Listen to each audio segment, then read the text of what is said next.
Okay, good morning everyone. Thanks for your time. Looking forward to today's webinar. Really excited to have Mark Ames from Hyvant with us today. Mark's worked with boards, senior management and technical specialists across a wide range of industries to deliver innovative and cost-effective solutions to operational security, and also how to develop strategies, which is always a good thing to learn, and in regards to the ongoing management of risk within the cyberspace. So, Mark, look, thanks for your time, mate. I'll pass it over to you. Everyone, as you know, we've got the Q&A section there. Please use that for your questions. Mark's allowed quite a bit of time for questions today, so keep sending them through and we'll get through those. Mark, over to you. Good. Thanks, Ross, and pardon me. Good morning from Perth and good afternoon to the rest of Australia. Let's on with it. Oh, I pressed the button and nothing happened. There we go. That's me up there in the picture. I'm currently a principal advisor at Hyvant, and those of you who've been watching the investment news see that last week it was announced that we're joining Optus.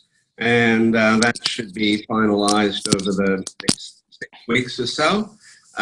Looks like a very positive move for us and positive for Optus too. We've been working together servicing Optus customers for some time now.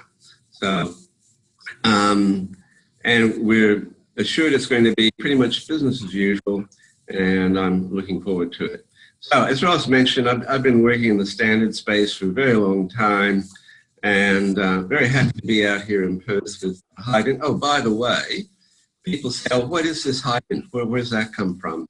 It stands for High Intelligence, as with B's. And like the knowledge of the whole is greater than the knowledge of any individual is what they're saying. And our culture is very collaborative. So it's very much encouraging us all to share knowledge, to everyone's benefit, all that sort of good stuff.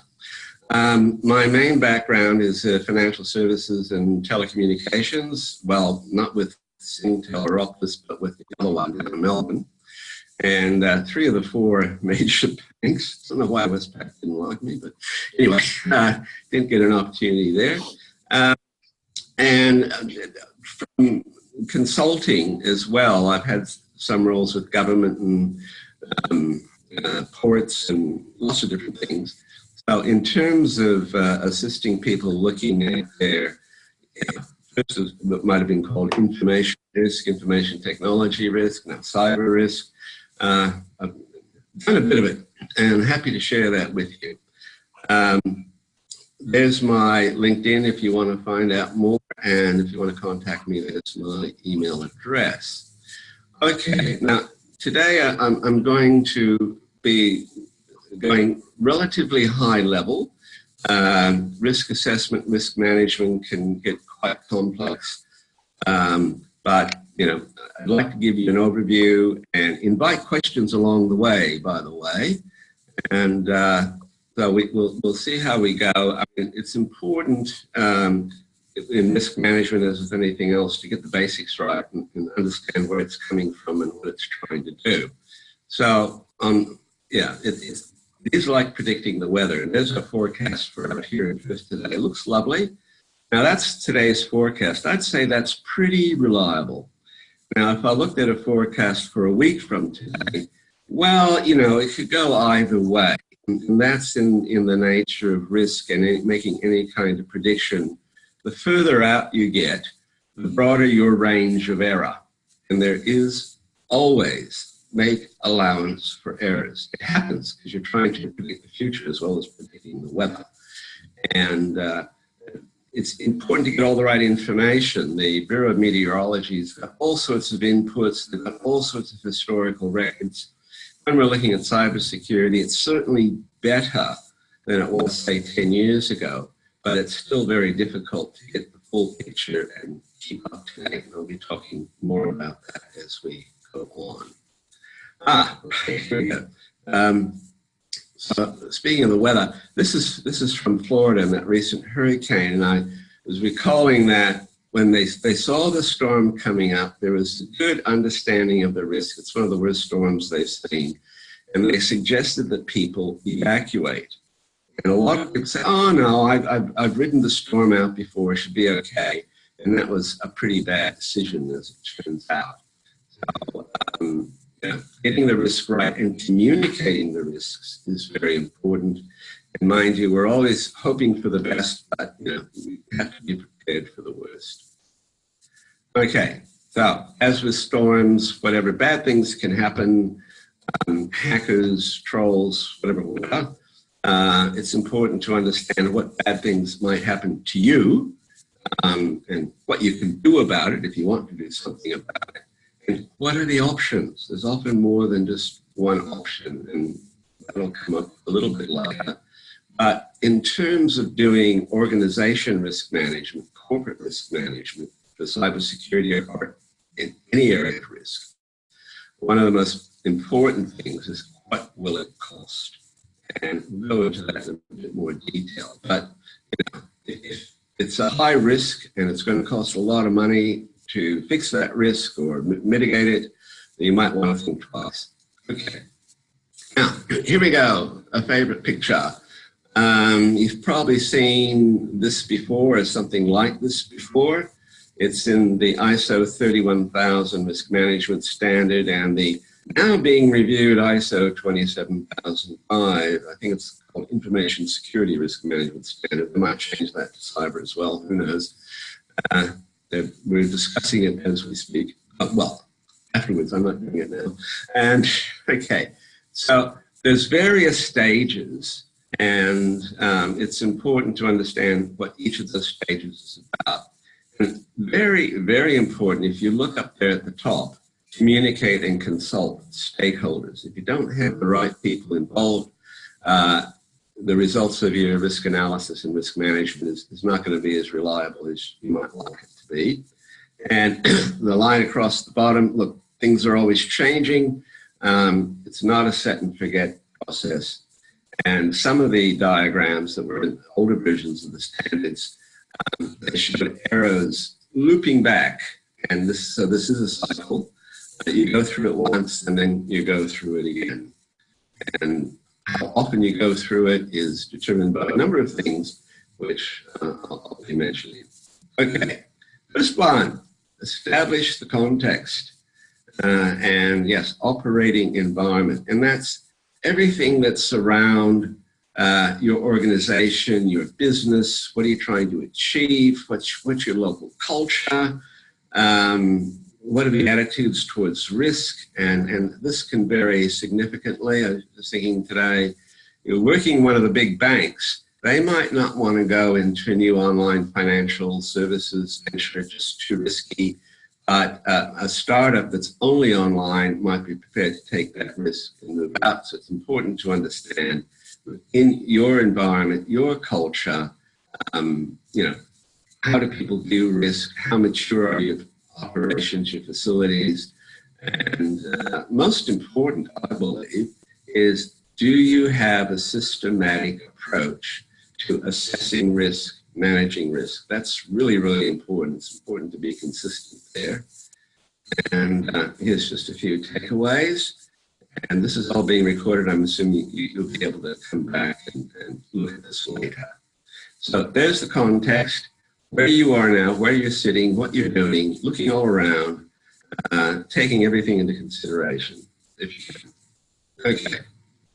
So now, risks. What bad things could happen? Now, it's important to understand the difference between something called an adverse event and the risk. Okay, because here we're talking about likely events, and an adverse event is a bad thing that could happen.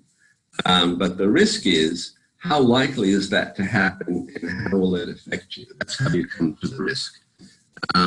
So I think these three categories are called CIA, have been around for a very long time, and they still stand. So confidentiality, it refers to things like, well, hey, Facebook, has your account been hacked?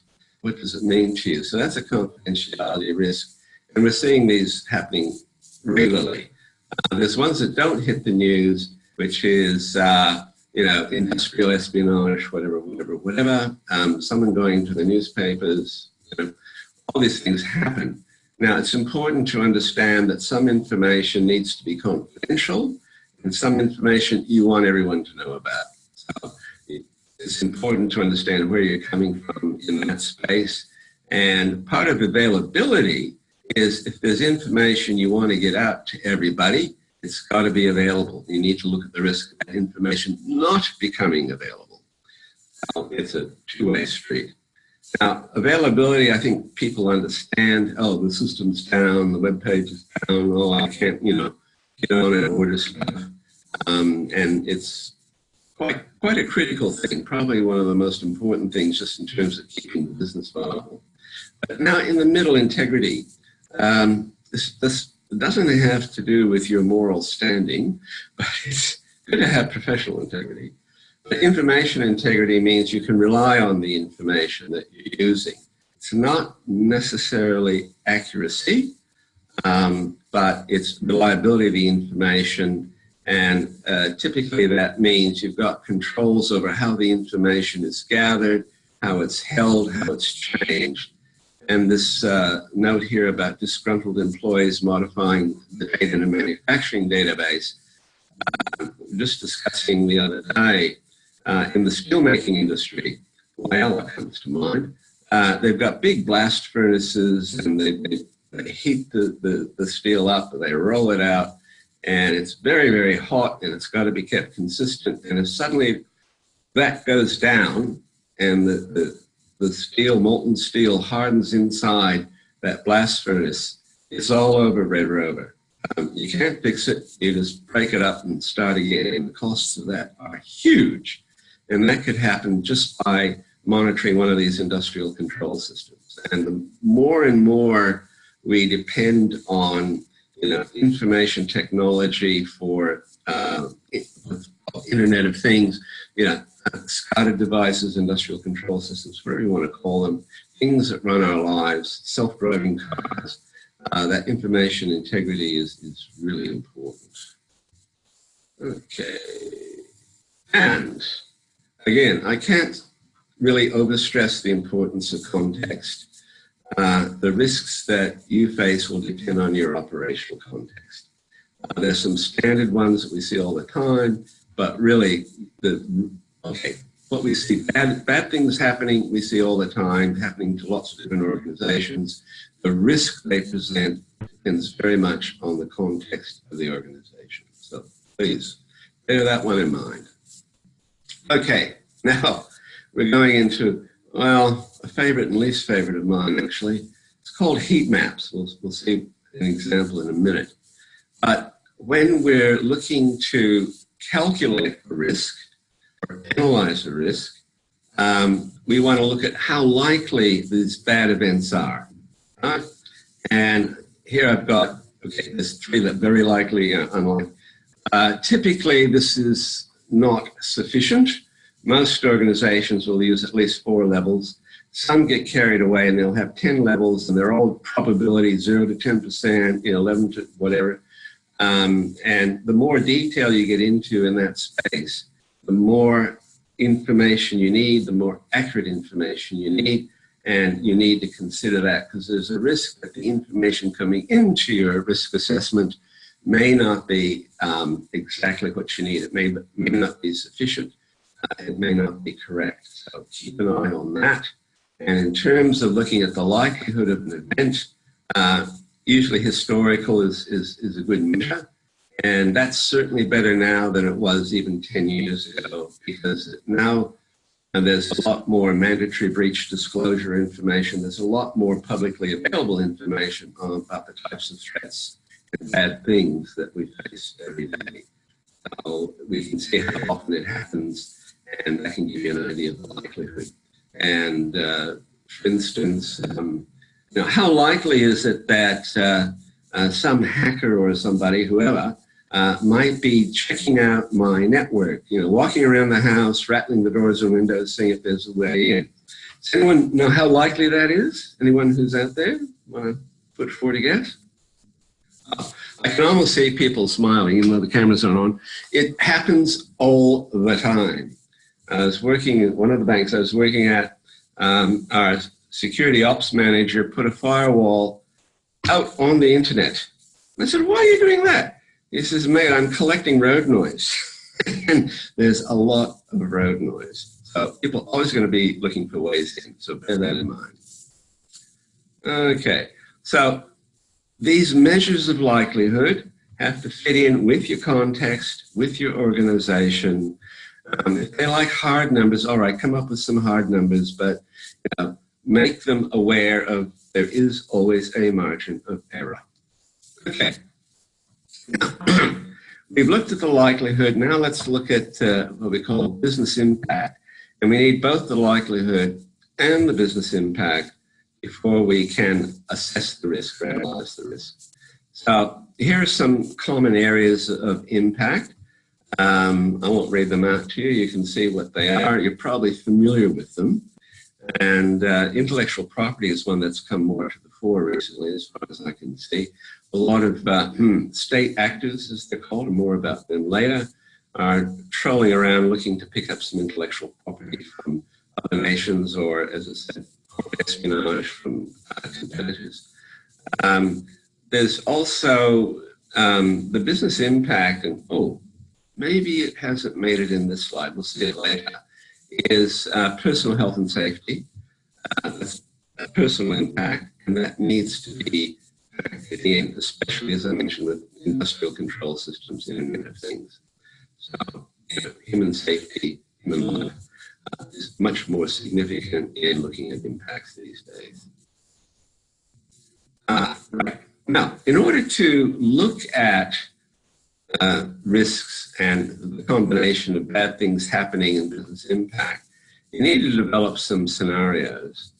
And phishing and spear phishing, yes, I think we've all read about that. And it's interesting.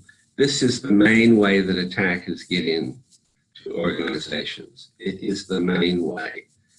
And I've worked in a few places where we've run phishing scenarios internally, right? Let's see how many of our people are going to respond to a phishing email.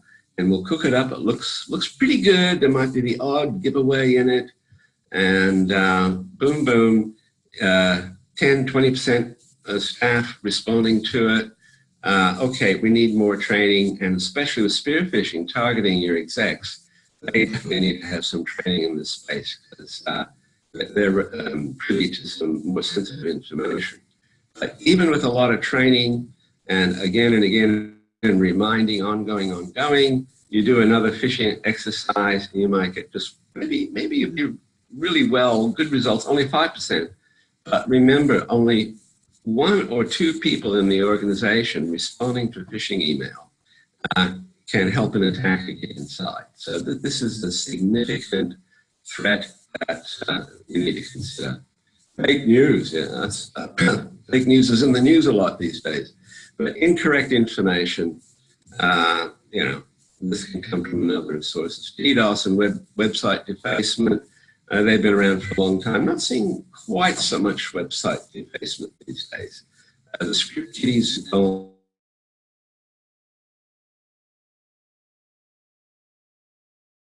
on its defacing website. They just can maybe fool around with some of the information. Oh, my internet connection is unstable, I'm being told. So if we get lost, Ross, we've got my phone here. Quickly send me a message. Yeah, I can hear you. You just cut in and out throughout it. Just make sure you're speaking clearly into that mic. You'll be fine. Okay, I'll get a bit closer. Yeah, that's good. Perfect. Yeah. Okay. Right, and the stuff on screen is pretty much what I'm talking about. So let's get on to Martians and data centers. This one, I was doing a workshop about risk in an organization, a bank again, yes. And I said, well, let's consider if your data center suddenly becomes unavailable. No phones, no electricity, just boom, it's gone. And the people attending the meeting, the stakeholders are saying, nah, that could never happen. We'd know, never. And we've got lots of controls. And now I don't know if this is relevant. And I said, please humor me. I just imagine a great green Martian comes in each data center, spits the people out. And what do? So we walked through that scenario of the data center is no longer there. And I said, okay, well, we've got this failover, we've got this, we've got the other, lots of good controls. But what they didn't have, they weren't real-time monitoring that the data center is actually online. It was certainly an easy thing to do, So the secondary ops site said, okay, we'll monitor and we'll have a heartbeat thing on. And I think maybe 6 months later, if I recall correctly, this data center is in one of the outer suburbs of the capital city, and there's a road behind it that's slightly higher than the data center itself, and a petrol tanker, a diesel tanker, slipped on the road, tipped over, and the double walls and everything got penetrated because there was some big rock on the road left by a construction company, whatever. A highly unlikely event, to be sure. But diesel started flowing down into the data center, and there was not very deep, but very large pool of it in the basement, which is where all the systems were. And fire and emergency services, police were there in an instant, cutting off the electricity, rushing in saying, do not turn on the generators. And essentially, the data center disappeared off the network. And fortunately, that risk had been anticipated. Now, if it had cost them $3 million to anticipate the risk, and I didn't think it was worthwhile, they might not have done it, but it was good that they did. And there are other similar instances. And the whole point here is expect the unexpected, and that can be a difficult thing. More about that later. All right. Impact on objectives. Have we gone over that? Anyway. This is the impact, assess the impact. Again, categories relative to your organization, and so on. So the idea is you have a range of business impacts, you have a range of likelihood of events. And those go together to generate a risk matrix, also called a heat map. And as you can see here, it's pretty rough and ready, but at least there is some idea of high, medium, and low risk, which is something you need to have so you can start looking at priorities in terms of managing those risks. Likelihood times impact equals risk, and some of the more detailed methods will have, probabilities in dollars. Others will just have rough numbers. And I'll show an example of that shortly. But the whole idea is so you can get some idea of the relative level of risk, which gives you an ability to prioritize. Here's the example. You can see this, they've got 6 across for likelihood and 5 for impact. And looking at this, they're probably a risk-averse culture. Some of those highs might be mediums if they were less risk-averse. That's just an example. And these heat maps are not always reliable. And for instance, here, this high risk, if you stop and think about it, maybe it's a medium. So there's no hard and fast rules, but this provides a good guide. Okay, so evaluate risk, and this is priorities. And we can't assess our priorities unless we have some notion of the relative level of risk, which we do through analyzing the risks or assessing the risks, whatever word you choose. And typically, we're looking at risks impacting critical business processes first. But as I mentioned earlier, occupational health and safety has got to be paramount, and that's coming more and more to the fore with systems. So let's take this business process model at any rate. What is the most critical to the business? And you have to have definitions for critical, and you have to be consistent. So we identify, this is the most important thing the business is doing. We've got a risk against that. So we want to prioritize that. Now, Okay, we've got a business process. Underlying that business process is critical data and information. Also, people, right? You've got one person who knows all about your system and they go off, got a better job offer, and there's not enough documentation, you could be in trouble. So critical data and information, critical data and information can be across any number of systems. It could be all over the place. I've been in a few places where they're doing something called data rationalization. Let's get our data stores sorted out. And we don't want important forecasting information sitting in a spreadsheet in somebody's laptop. We want it in some central location where we can manage it. And then the technical infrastructure that supports that data and information, the applications, the machines, the operating systems, all sorts. There's a lot of stuff in there, right? It can get very complex. Because if you're going to maintain the business process or protect it in some way, all of these things have to come into the equation when we get on to looking at what they call treating risk. It's not that we give the risk a lollipop or something. We just do something about it and make a decision. Okay, and the physical infrastructure. You had the example of the data center, but physical infrastructure, physical security is important. And now we're seeing more and more services going into the cloud. And that's just another modern word for outsourcing. And if we're outsourcing part of our technology, part of our tech services, it's important to remember that it's the organization and the executive leadership of the organization that is ultimately accountable for the success of the business and managing risk. You can outsource functions, you can move functions to the cloud, but you can't move risk to the functions. You can't outsource risk. So if you're going to a third-party provider, you want to satisfy yourself that they can meet the security requirements, the controls that you need to protect your critical business processes and the health and safety of your staff. Any questions so far? I'm not going to click on the Q&A icon I see here because it might. Oh, let me try. Oh, no open questions. Okay, cool. No, anyone got any questions? Feel free to send them through. We're happy to answer them as we go. Or make notes, save them up. You don't want to forget what you wanted to know about. Okay. No.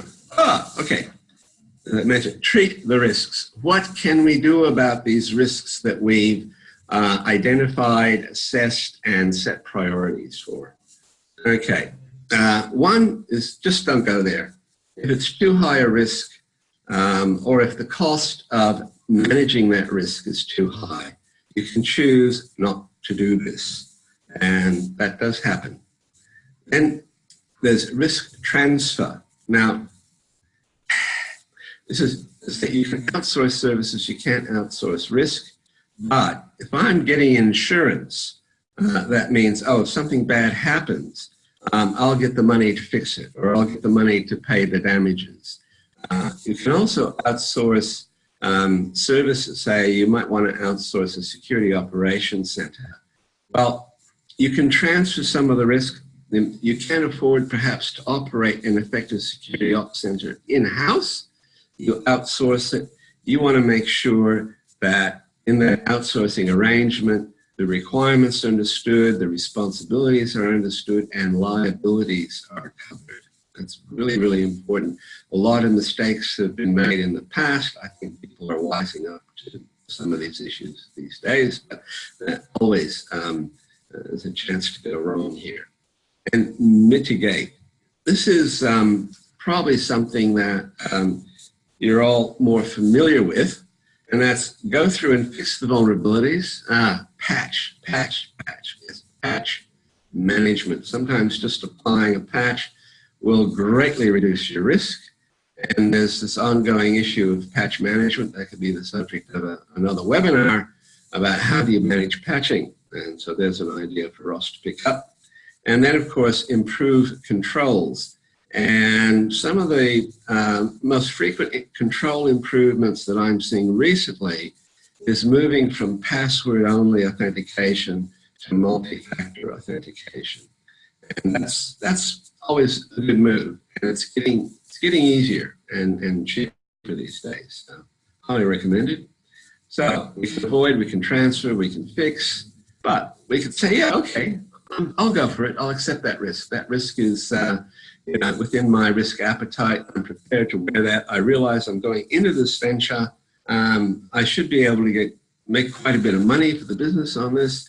And there's a chance that, there might be some disruption, but we can probably handle that. Okay? So that's accepting the risk. Oh, but before you can accept the risk, you need to understand it adequately. It needs to be communicated to anyone who's got accountability and responsibility in those areas covered by the risk. So it could be too easy to say, oh, okay, well, let's not worry about it, when indeed you should worry about it. And that's the whole point, actually, of risk management, is finding out what you need to worry about, what you need to do about it. Okay. So let's have a look at how it's changed over time, this risk management business. I mean, there used to be IT risk management, and it was information risk management. At one point, it was called e-commerce risk management. Some of you may remember that. Now it's cyber. Okay. Well, my first computer that I had in 1970 was called a cyber. They were ahead of their time, I suppose, and filled the whole floor of a Arctic tower and didn't have that much computing power in it, not as much as my phone. Anyway, that's a side story. So, looking at 20 years ago and today, now, one of the things we do with risk analysis is assess the potential impact of a compromise, a breach. What's the impact of something bad happening? And typically, it's disruption of the business, financial loss, lack of confidence, market share, all those things. And these days, also looking, as I mentioned, personal and public health and safety and national security. There have been attacks on electric grids, and there's a lot of work happening in Australia at the moment, and a lot of it is motivated out of, they changed their name. When I started, it was Defence Signals Division, then it was Australian Signals Division, then what's it now? The Cybersecurity Centre. Anyway, those people who look after this stuff are very concerned about securing electrical supply. And so we're seeing more and more national security issues coming into what might be called critical infrastructure enterprises, much more certainly than even 10 years ago. And what to watch out for? Okay, now, if we look at the sources of bad things that can happen, they really haven't changed that much. I mean, especially when we take this high-level thing of malicious outsiders, environmental factors, the focus has changed. Malicious outsiders were hackers, maybe individuals or small groups, but now it's international criminal syndicates. If you still have, say, the lone hacker, and they're any good at it, these international syndicates, they're monitoring the network, and they'll find you if you are one of them, and they'll recruit you, sometimes in a heavy-handed manner. State actors, okay, China, Soviet Union, I shouldn't say anymore, Russia, and the United States, of course, and several other countries have very capable cyber espionage and cyber warfare capabilities. And this is, more and more in focus these days because more and more of our business, more and more of our lives are online. And climate change. Yes, that's an environmental factor, but back in the old days, environmental factors were don't put your data center on a fault zone when there might be earthquakes. Don't put it near a shore where your nuclear reactor might get flooded by a tidal wave. I think that happened somewhere in Japan, didn't it? So now climate change, it's a risk that needs to be considered if it's appropriate to your context and your business operation. Oh, yes, in cyber threat intelligence, this is a relatively new business. I guess it's been around for about 10 years. There's open services. Some of you may know about MITRE.org and the common vulnerability, whatever it's called. There's a huge list of vulnerabilities and attack types up there. Mind you, it's probably too much to go through easily. There's commercial services for threat intelligence. They'll say, oh, look, we'll do the hard work and tell you what you really need to look out for. Now, that's all very nice. I've had a look at some of them. They're not as helpful as they could be. So if you're looking at outside support, and I think more and more these days, unless you're really, really big, you're going to need some third-party support in managing cyber risk. So do understand your requirements, understand your context, understand what you want to get out of a threat intelligence service. So they need to relate to what you're doing, your systems, geographic, all of that stuff. And this can be a very important decision these days. It's much more important than it was a little while ago, I could say, for sure. Okay, how are we doing? All right. Yeah, I think we're on schedule here. Now, the most important thing for succeeding in the risk management exercise is top management support. And that's not a typing error there, that is a $sign. Because if you identify a risk and you don't avoid it, it's going to cost you money to manage it. And if you don't have management buy-in, you're not going to get it. I still remember some decades ago now going into the risk committee of a major bank and saying, now, do you gents understand that if you don't have those computers, you don't have a bank? And I couldn't believe it. As I said, this was some time ago when they didn't have computers, they didn't know what they were. But even now, you will get top management who don't understand the types of risks that they face. And I can't think of any organization that doesn't face some sort of cyber risk. So you definitely need to have them on side or your efforts will fail. Now, the other tip is to have a controlled environment. Your general computing environment should take care of most risks. And it's just good, sound practice to put in appropriate controls.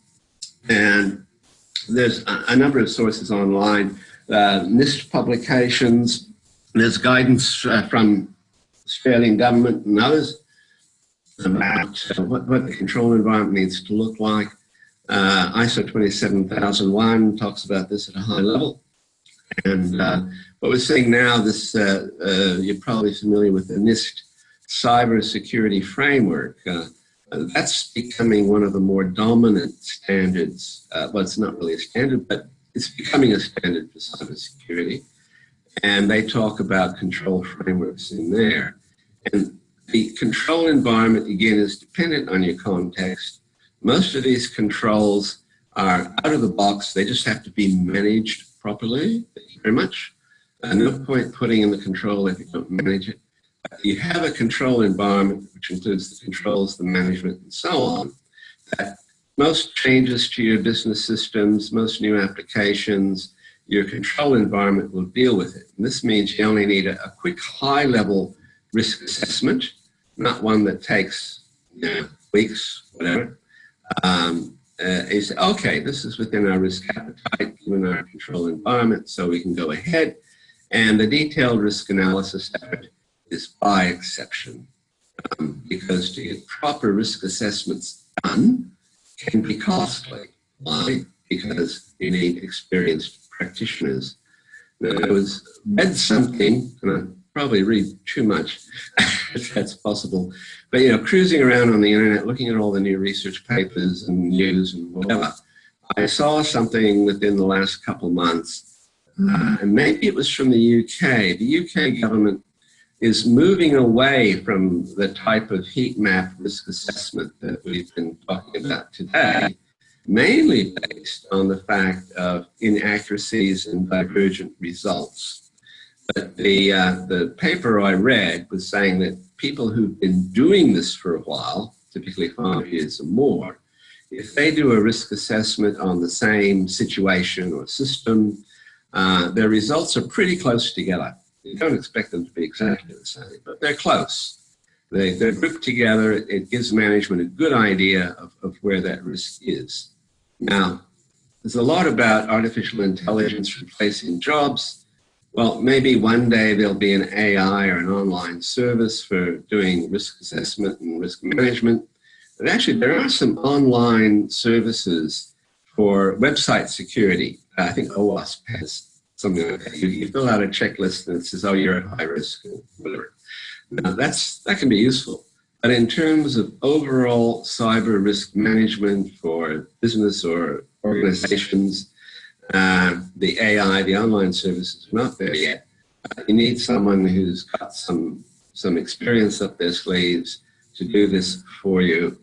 And another reason for having an experienced practitioner is that there's a very strong tendency to overestimate the risk.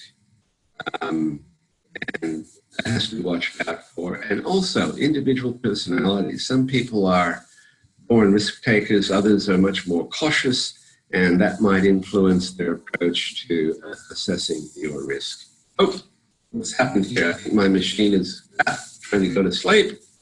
Are we still happening?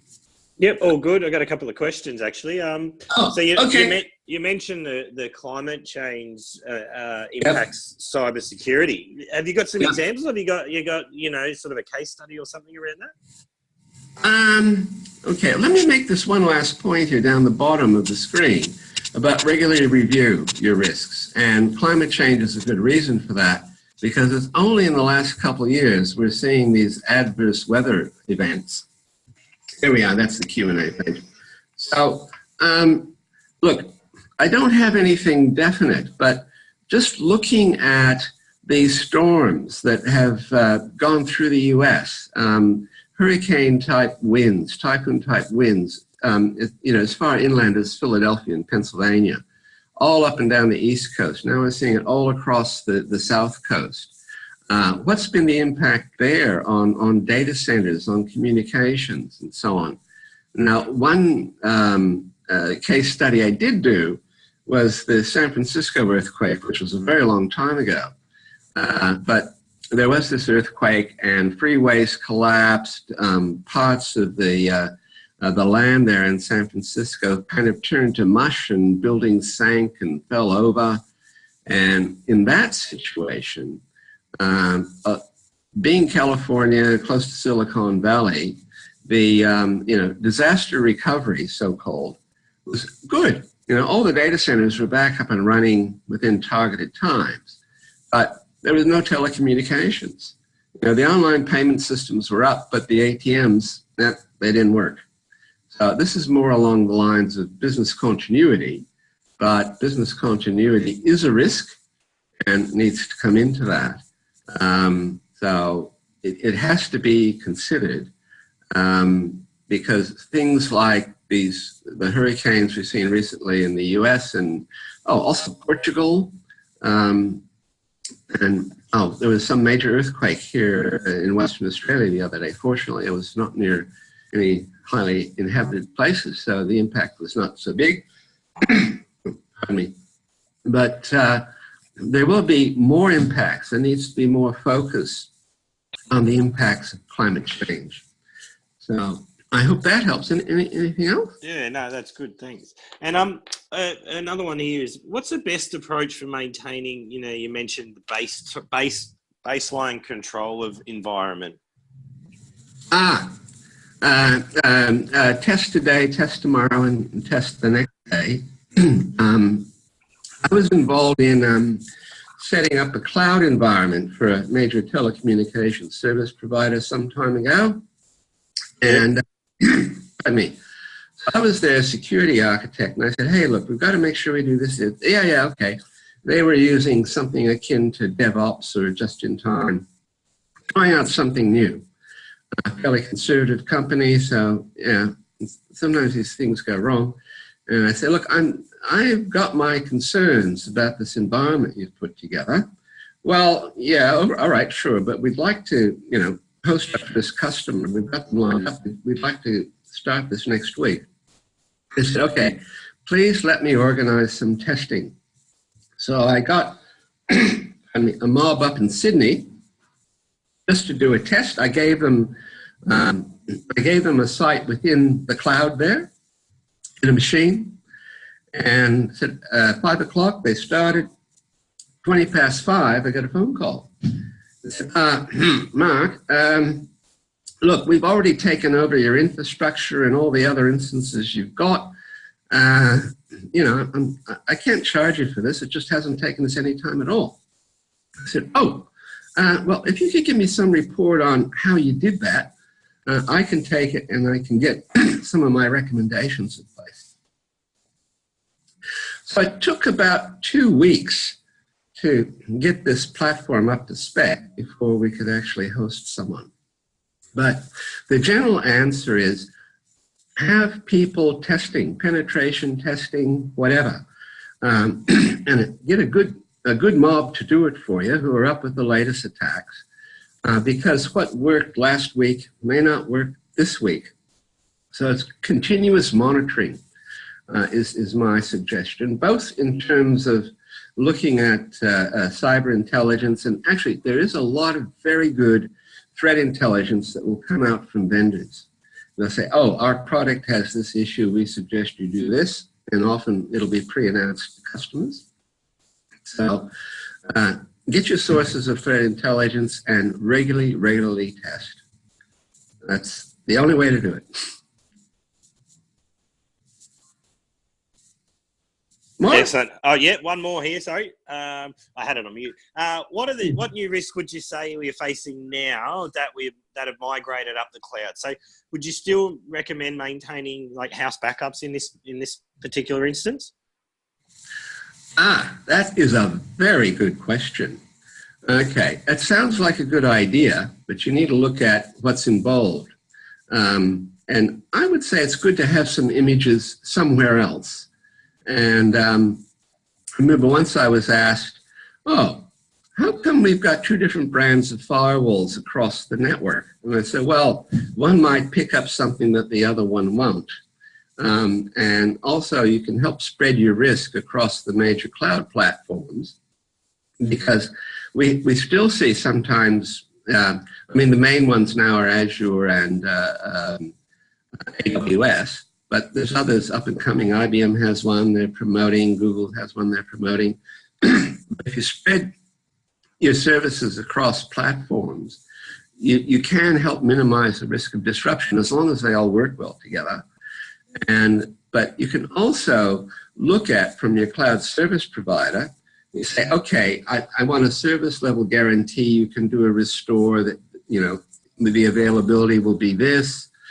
You'll respond to issues, that there'll be penalties built into a contract. A lot of these providers don't like to have penalties built in, but if you push, you can get them if they want your business. And certainly an in-house image of your system is an option, right? Because remember, I said, okay, what are my options for mitigating the risk? Okay, one option might be the cloud service provider has a backup in a different data center, which is a good idea. And, oh, I have one as well. So just in case, I'm covered both sides. But again, look at the cost. And if it's something that is critical, the other thing to consider in that case is, okay, there's an issue with the cloud service provider. Your system falls over for whatever reason. If that happens, the service provider's got some serious issues. And just restoring to that cloud instance may not sort the problem. Maybe have something up your sleeve. It's like having, you know, an alternate site. Back in the old days, you'd have an emergency data center or whatever. You could shift across and start working out of there. So you might want to look at that. Some of the cloud providers will say, okay, we'll give you an instance in Canberra, but we'll have a backup standby instance in San Francisco. Okay, then you have to look at offshoring risk, and that's another whole discussion. So things change all the time, but the basic issues actually remain the same, you know, availability, confidentiality, integrity. It's just different things are impacting them as the world moves on. Great. And one last question here before we wrap up. What are your thoughts on using AI? Yeah. Oh, intelligence. Look, I have seen the things that Google is doing. That's probably the best real-world example. I mean, who doesn't use Google? There's always DuckDuckGo, if you know about that. But I think they use Google in the background. They collect less of your data. But, you know, there was a service called Alta Vista, which in the 90s was the bee's knees for search. And that was all manually done. People would go around to the internet and they'd find information, they put it in a database. And then Google came along and first they automated it. And now they're using artificial intelligence. You misspell a word, maybe your grammar isn't so good. You put it in another language. They've got automated systems, and some of them might be counted as intelligent or expert systems that figure out what you're trying to say and go look for it for you.